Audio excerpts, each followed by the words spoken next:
दोस्तों, क्या आप लोगों को मालूम है कि यूएसए में फोर्टनाइट गेम है ना, वो पबजी मोबाइल से ज्यादा पॉपुलर है। यानी कि बात करें पबजी की, तो जिस तरीके से वो इंडिया में एकदम से क्रेज फैला हुआ है ना, वैसे ही दुनिया भर में और इंक्लूडिंग यूएसए के अंदर फोर्टनाइट की पॉपुलैरिटी ज्यादा है। जी हाँ, वहां पे लीग्स वगैरह होती है, मोबाइल्स के अंदर खेला जाता है। अरे यहाँ तक कि एवेंजर एंड गेम के अंदर भी फोर्टनाइट कुछ फीचर किया गया था। ये काफी इंटरेस्टिंग चीज हो जाती है। और जो फोर्टनाइट है ना, वो आपको देखने को मिलता है एपिक गेम की तरफ से। लेकिन फिलहाल देखा जाए रिसेंटली, मतलब कुछ दिन पहले की बात है, कि फोर्टनाइट को है ना रिमूव कर दिया गया एप्पल के ऐप स्टोर से और गूगल के प्ले स्टोर से।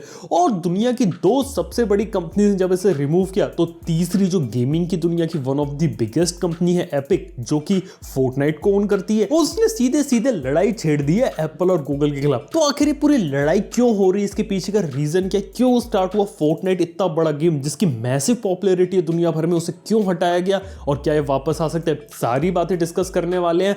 और वीडियो को आप पूरा एंड तक देखना, आपको सब समझ में आ जाएगा कि यहाँ पे एप्पल का रोल क्या है, गूगल का रोल क्या है, और जो एपिक गेम्स है ना फोर्टनाइट की ओनर, वो क्या सोच रही है। तो वीडियो अगर आप लोगों को पसंद आए तो लाइक कर लेना और चैनल को सब्सक्राइब कर लेना। तो सबसे पहले बात करें, जो फोर्टनाइट है ना, वो काफी पॉपुलर गेम है पीसी का और गेमिंग कंसोल का, यानी कि प्ले स्टेशन, एक्सबॉक्स और माइक्रोसॉफ्ट विंडोज, इस पे आपको देखने को मिलता है। लेकिन 2018 में वो एंटर होता है मोबाइल फोन स्पेस के अंदर। अब एप्पल के आईफोन और iOS में तो आसान था, क्योंकि वहां पे आपको डायरेक्टली ऐप स्टोर के अंदर देखने को मिला। लेकिन 2018 में क्या हुआ, जब इसे एंड्रॉइड के लिए लॉन्च किया गया था ना, तब इसे प्ले स्टोर पे ना लॉन्च करके इन्होंने अपने खुद के गेम स्टोर पे इसे लॉन्च किया था। फोर्टनाइट के लॉन्चर को डाउनलोड करने को बोला था। यानी जिस तरीके से आप एपीकेस वगैरह डाउनलोड करते हैं ना, सिमिलर तरीके से इसकी एपीके जो थी ना, वो डिस्ट्रीब्यूट की जा रही थी। ये बात समझ में आती है। लेकिन रियल वर्ल्ड में क्या रहता है कि एपीके से जो लोग होते हैं ना, वो गेम कम डाउनलोड करते हैं, उन्हें कम खेलना पसंद करते हैं। ज्यादातर जो लोग है ना, वो प्ले स्टोर से एप्स डाउनलोड करना पसंद करते हैं। लेकिन क्या हुआ आगे चल के, जब इसके इतने ज्यादा डाउनलोड्स एंड्रॉइड में नहीं हुए और एंड्रॉइड में इतना ज्यादा पॉपुलर नहीं हुआ, तो अभी रिसेंटली अप्रैल 2020 में इसे प्ले स्टोर पर भी लाया गया। लेकिन ये भी सोचने वाली बात है कि आखिर एपिक ने ऐसा शुरू में क्यों नहीं किया। वेल, उसके रीजन ये था करने का, क्योंकि जो एप्पल और गूगल होते हैं ना, ये किसी भी गेम जो कि इनके प्ले स्टोर या ऐप स्टोर के थ्रू डिस्ट्रीब्यूट किया जाता है, उनसे 30% का कट लेती है। अब इसको ऐसा समझते हैं कि जो फोर्टनाइट है ना, वो एक फ्रीमियम गेम मॉडल के अंदर आता है। यानी कि फोर्टनाइट गेम है, वो आपको कंपनी फ्री में दे रही है, लेकिन अंदर जो आइटम्स देगी, जैसे हम इन गेम आइटम, इन गेम परचेजेस, स्किन्स, लूट बॉक्सेस, जैसे पबजी वगैरह में होते हैं ना, उनके थ्रू पैसा बनाएगी। क्योंकि रिसर्च से पता चला है कि जो लोग होते हैं ना, वो एक बार में अगर पैसे देके कोई गेम लेना है तो उससे लेना अवॉइड करते हैं। लेकिन गेम अगर फ्री में दिया जाए और उसके अंदर अलग अलग चीजें अवेलेबल करवाए जो उनकी गेमिंग की फंक्शनैलिटी को थोड़ा इंप्रूव वगैरह कर सकती है, तो उसको लेना प्रेफर करते हैं। इवन इंडिया में भी काफी सारे ऐसे लोग हैं जो पबजी के अंदर पेमेंट देके अलग अलग चीजें खरीदते हैं। आपने काफी सारी न्यूज सुनी हुई, किसी बच्चे ने अपने मम्मी पापा का फोन लेके वहां से लाखों रुपए की शॉपिंग कर डाली सिर्फ पबजी के अंदर। जी हाँ, इस टाइप की जो चीजें होती है वो होती है प्रीमियम गेम मॉडल में। इंटरनली जब ऐसी कोई परचेजेस वगैरह की जाती है जहां पे रियल पैसा इन्वॉल्व होता है, तो ये जो सारा जो पैसे का ट्रांजैक्शन हिसाब किताब होता है ना, ये गूगल और एप्पल रखते हैं अपने अपने स्टोर में। यानी कि गूगल ध्यान रखेगा एंड्रॉइड के अंदर, एप्पल ध्यान रखेगा iOS के अंदर। और यहाँ पे जो कमीशन लेती है ना एप्पल और गूगल, वो होता है लगभग 30%। यानी अगर आपने कोई 100 रुपए का आइटम गेम के अंदर खरीदा, तो उसके अंदर जो 30 रुपीज है ना, वो डायरेक्टली एप्पल या गूगल के पास जाते हैं, और रिस्पेक्टिव आपके पास कौन सा फोन रहता है। लेकिन प्रॉब्लम यही आ जाती कि जो एपिक है ना, वो नहीं चाहते कि 30% जो आ रहा है ना, ये हम इन कंपनीज को क्यों दे। क्योंकि देखा जाए तो जो रूल है ना, सिर्फ और सिर्फ गेम्स के लिए अवेलेबल है, या फिर गेम्स के अंदर जो इन ऐप परचेजेस होती हैं उसके लिए। अब इसके ऊपर अगर हम गूगल और एप्पल की बात सुन ले, तो उनका क्या कहना है। उनका ये कहना है कि हम जो कंपनीज है ना, वो एंड्रॉइड को बनाती है, एप्पल iOS को बनाती है। iOS के लिए जो प्रोग्रामिंग लैंग्वेज डेवलप करी ऐप बनाने के लिए, वो करिए स्विफ्ट एक्स कोड डेवलप किया, डेवलपमेंट एरिया दिया है। जितने भी मिलियन बिलियन iOS डिवाइसेस आपको दुनिया भर में देखने को मिलते हैं, सब तक आपका ऐप स्टोर की जो रीच है वो पहुंचा रहे। तो ये बात समझ में आती है कि एक बहुत बड़ा प्लेटफॉर्म क्रिएट किया, प्लेटफॉर्म में स्पेस देने के लिए वो चीज को चार्ज कर रहे हैं। सिमिलरली गूगल का भी कहना है, गूगल ने एंड्रॉइड बनाया, प्ले स्टोर बनाए, इतने सारे फोन्स तक रीच है, उस रीच का वो पैसा लेते हैं। लेकिन देखा जाए तो गेम्स के लिए एक अलग रूल बना रखा है, नॉर्मल ऐप्स के लिए अलग रूल बना रखा है। यानी कि अगर कोई भी ऐप, जैसे की बात करें आपने अमेज़न पे कुछ खरीद रहे हो, डोमिनोज पे पिज्जा खरीद रहे हो, जहाँ पे फिजिकल प्रोडक्ट आ रहा है, physical physical money direct transfer हो रहा है, तो वहाँ पे चीज़ें अलाउ नहीं होती। वहाँ पे नॉर्मल चीज़ों से जो पैसा होता है वो जाता है, और प्ले स्टोर पर रखने के लिए जो नॉमिनल फी उन्हें होती है ना, वो उन्हें प्रोवाइड करनी पड़ती है। ये एक बात हो जाती है। लेकिन गेम्स के अंदर क्या है कि आप कुछ भी अगर इधर से उधर ट्रांजैक्शन वगैरह करोगे ना, तो उसका 30% कट है ना, वो आपको एप्पल या गूगल को देना पड़ता है। और सिर्फ ऐसा ही नहीं कि मोबाइल फोन से ये चीज होती है, गेमिंग कंसोल में भी ऐसा ही होता है। यानी कि सोनी का प्ले स्टेशन, माइक्रोसॉफ्ट का एक्सबॉक्स, वहां पे जो कंपनीज हो सोनी और माइक्रोसॉफ्ट, वो सस्ते में गेमिंग कंसोल बनाती है, लोगों काफी सब्सिडाइज, कई बार नो प्रॉफिट या कई बार लॉस में बेचती है, और आगे चल के जो गेम्स होते हैं ना उनसे पैसा बनाती है। इसलिए काफी सारी जो गेमिंग कंपनीज है वो अपना जो प्रॉफिट होता है ना वो सोनी और माइक्रोसॉफ्ट के साथ शेयर करती है। लेकिन एपिक को यहाँ पे प्रॉब्लम है। एपिक चाहती है कि आपने मोबाइल फोन बनाया, आप इतना महंगा मोबाइल फोन बेचते हो, आपने प्ले स्टोर बना दिया, आपने सारी चीजें कर दी, और उसके बाद आपको इतना ज्यादा पैसा चाहिए। ये चीज एपिक को पसंद नहीं आई। और अभी देखा जाए तो कुछ दिन पहले ही एपिक ने क्या किया, अपना खुद का जो पेमेंट मेथड होता है ना वो इंक्लूड किया। अब उसमें ये बोला कि अगर आप नॉर्मल पेमेंट जो एप्पल या गूगल का होता है वो अगर आप यूज करोगे तो आपको 100 रुपए देने पड़ेंगे, लेकिन अगर आप हमारा पेमेंट मेथड यूज करोगे तो वहां पे आपको 20% डिस्काउंट देना पड़ेगा।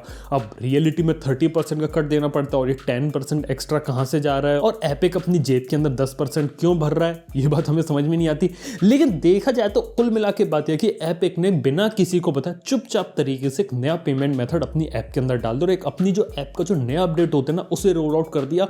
और उस ऐप को रोल आउट करने से पहले जो परमिशन लेनी पड़ती है ना एप्पल या गूगल की, वो उन्होंने नहीं ली। और जैसे ये चीज होती है ना उसके कुछ समय बाद ही एप्पल क्या करती है, अपने ऐप स्टोर से फोर्टनाइट को कंप्लीटली रिमूव कर देती है। इसके साथ ही एक और बात ये रहती है, कुछ समय के बाद गूगल भी प्ले स्टोर से इस चीज को रिमूव कर देती है, और दोनों की तरफ से जो ऑफिशियल स्टेटमेंट ये है कि जो उनकी जो पॉलिसी और जो गाइडलाइंस होती है ना वो ये फॉलो नहीं कर रहा है। यानी कि एप्पल के पास काफी सारे ऑप्शंस थे कि वो चाहे इंटरनली बात कर सकती है, फोर्टनाइट का जो नया अपडेट है ना उसको रोक सकती थी, पुराने वाले वर्जन को कंटिन्यू रखती, इंटरनली एपिक, गूगल, एप्पल ये सब मिलकर कोई ना कोई कॉमन सॉल्यूशन फाइंड कर सकते थे, आपस में बातचीत करके ये चीज हो सकती थी।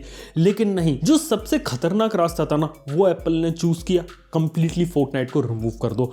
वैसे ही गूगल ने चूज किया कि कंप्लीटली फोर्टनाइट को रिमूव कर दो, और लगता था कि एपिक को ये पहले से पता था कि एग्जैक्टली होने क्या वाला है, और इसलिए वो पूरी तरीके से तैयार थे। यानी कि लग रहा है कि एपिक ने ऐसा जानबूझ के किया है, क्योंकि अगर हम पूरे सिनेरियो को एक बार देखें तो एपिक ने क्या किया कि उसके बाद डायरेक्टली लॉ सूट फाइल कर दिया अगेंस्ट एप्पल एंड गूगल, वो भी यूएसए में जो सबसे ज्यादा जो टॉप लॉयर्स होते हैं ना उसके थ्रू। यानी कि उन्हें मालूम था कि ये चीज होने वाली है, इसके लिए पहले से तैयार रहो, और यहां तक कि उन्होंने फ्री फोर्टनाइट कैंपेन को भी स्टार्ट कर दिया। और तो और सिर्फ इतनी बात नहीं है, जब ये लॉ सूट वगैरह फाइल होता है ना उसके कुछ ही समय बाद एक नया वीडियो सामने आता है, जो कि बिल्कुल 1984 में जो एक एप्पल मैकिंटॉश ने एक एड कमर्शियल बनाया था जिसके अंदर वो IBM कंपनी को पोक कर रहे थे।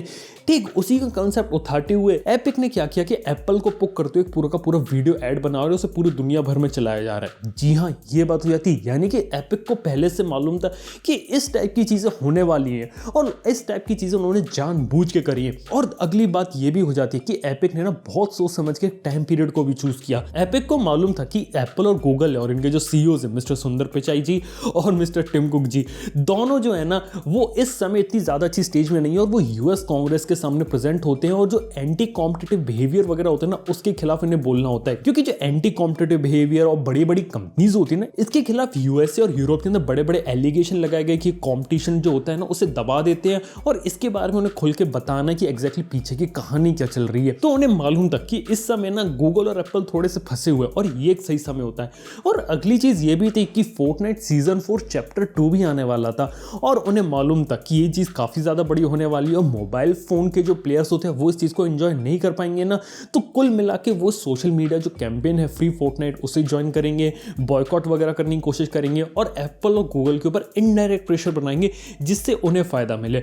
लेकिन ये बात हमें समझ में आती है। लेकिन इसके बाद है ना एप्पल एक कदम और आगे जाती है, और फोर्टनाइट को तो हटाया था, इसके साथ एपिक गेम का जो ऐप डेवलपर का जो लाइसेंस होता है ना वो कैंसिल करती है। और वो तो ये भी धमकी देते कि आने वाले समय में वो सारे डेवलपर्स जो कि अनरियल इंजन का यूज करते हैं अपने गेम्स या एप्लीकेशन के अंदर, जिसे एपिक ने खुद ने बनाया है, उसे भी रिमूव कर दिया जाएगा। यानी कि एपिक की जो टेक्नोलॉजीज जो कंपनीज यूज कर रही हैं उन सबको भी हम प्ले स्टोर से और उन सबको भी हम ऐप स्टोर स्टोर से रिमूव कर देंगे। ये एप्पल की तरफ से चीज आती है जो कि काफी ज्यादा सुनने और देखने में खतरनाक लगती है, यानी कि एप्पल पूरी तरीके से तैयार है एपिक के ऊपर प्रेशर बनाने के लिए। तो कुल मिला के लास्ट में बात की जाए तो बात हो जाती है आखिर पैसे की, यानी कि फोर्टनाइट तो सिर्फ एक मीडियम है। ये सारी कंपनीज है ना वो अपनी अपनी मोनोपोलीज क्रिएट करना चाहती हैं। एपिक का ये कहना है कि गूगल और जो एप्पल है ना इन्होंने अपने अपने इकोसिस्टम के अंदर अपनी अपनी मोनोपोलीज क्रिएट कर रखी हैं और किसी थर्ड पार्टी ऐप डेवलपर या स्टोर के लिए वहां पे पेनिट्रेट कर पाना बहुत ज्यादा मुश्किल हो गया है और वो वहां से पैसा कमाना उनके लिए बहुत ही ज्यादा डिफिकल्ट हो गया है। इसके साथ ही दूसरी बात ये भी है कि एपिक है ना वो अपना खुद का स्टोर भी लेके आती है, यानी कि माइक्रोसॉफ्ट विंडोज के अंदर उसका गेमिंग स्टोर आता है 2018 से। वहां पे वो हर महीने फ्री गेम बेचते रहते हैं, यहां तक कि उन्होंने अभी GTA 5 को कुछ महीने पहले मे की बात है फ्री में डिस्ट्रीब्यूट किया था ताकि एपिक गेम को ज्यादा से ज्यादा लोग डाउनलोड करें और उसके स्टोर में आगे चल के ज्यादा से ज्यादा शॉपिंग करें। और एपिक यही चाहती थी कि मोबाइल फोन के अंदर भी उनका एक स्टोर देखने को मिले। वेल एप्पल तो अलाउ करती नहीं है कि एपिक का कोई गेमिंग स्टोर आपको मोबाइल फोन के अंदर देखने को मिले, इसलिए वो थर्ड पार्टी तरीके से गए, लेकिन वो इतना ज्यादा सक्सेसफुल नहीं गया।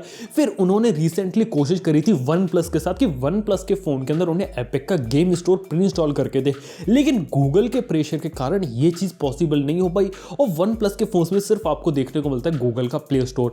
और at the end of the day जो एपिक है ना वो ये चाहती है कि अब जो है ना मोनोपोली खत्म हो और एपिक का जो गेम स्टोर है ना वो ऑफिशियली आपको ऐप स्टोर और प्ले स्टोर में देखने को मिले। यानी कि अगर हम बात करें प्ले स्टोर और एप्पल के ऐप स्टोर दोनों की पॉलिसी रहती है जो थर्ड पार्टी कोई भी जो एप्लीकेशन का स्टोर होता है ना उसे अपने अंदर जगह नहीं देते, यानी कि आपको एंड्रॉइड के अंदर अलग अलग ऐप स्टोर देखने को मिल जाते हैं थर्ड पार्टी के, लेकिन उनको प्ले स्टोर पर रखने की परमिशन दी नहीं जाती, आपको उसकी अलग से एपीके वगैरह डाउनलोड करनी पड़ती। सिमिलरली एप्पल के साथ भी यही है, एप्पल अपने ऐप स्टोर में एप्लीकेशंस रखने की जगह देगा, लेकिन कोई थर्ड पार्टी अगर ऐप स्टोर आ गया ना तो उसको रखने की जगह नहीं देगा। और यही जो जगह है ना वो एपिक रखना चाहती है अपने साथ। यानी कि अगर हम एपिक की बात करें तो एपिक अपना खुद का गेम स्टोर लाना चाहती है जहां पे वो अलग अलग गेम्स बेचेगी, अलग अलग एप्लीकेशंस वगैरह बेचेगी और उसके लिए वो खुद डेवलपर से चार्ज करेंगे। लेकिन एपिक का जो करंट कॉन्ट्रैक्ट हमें जिसके बारे में मालूम है उसके अंदर ये कि जो एपिक जो चार्ज करती है ना डेवलपर से वो कम करती है, यानी कि 12% 50%, यानी कि एप्पल से कम।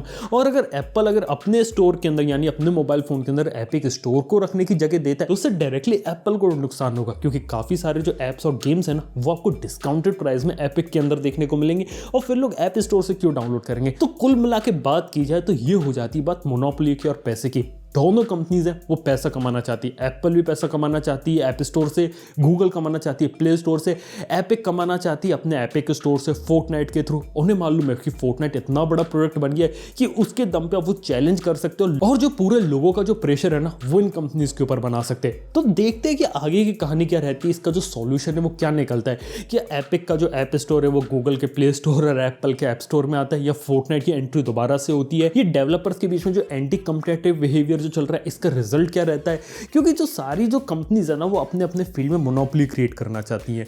तो देखते आगे कहानी क्या रहती है, इसके बारे में एग्जैक्टली हमें पता नहीं आगे कहानी क्या चलने वाली, क्योंकि अभी सारे कोर्ट केसेस वगैरह में सारी चीजें चल रही हैं। देखते हैं। वैसे आप लोग क्या लगता है इन कंपनीज में आखिर सही कौन है, क्या गूगल एप्पल अपनी जगह सही या फिर एपिक अपनी जगह सही है? ये बात मुझे नीचे कमेंट में बताना ना भूलना। वीडियो पसंद आए तो लाइक कर लेना, चैनल को सब्सक्राइब कर लेना। थैंक यू आपका वीडियो देखने के लिए। मैं आपसे मिलता हूं नेक्स्ट वीडियो के अंदर। Good bye.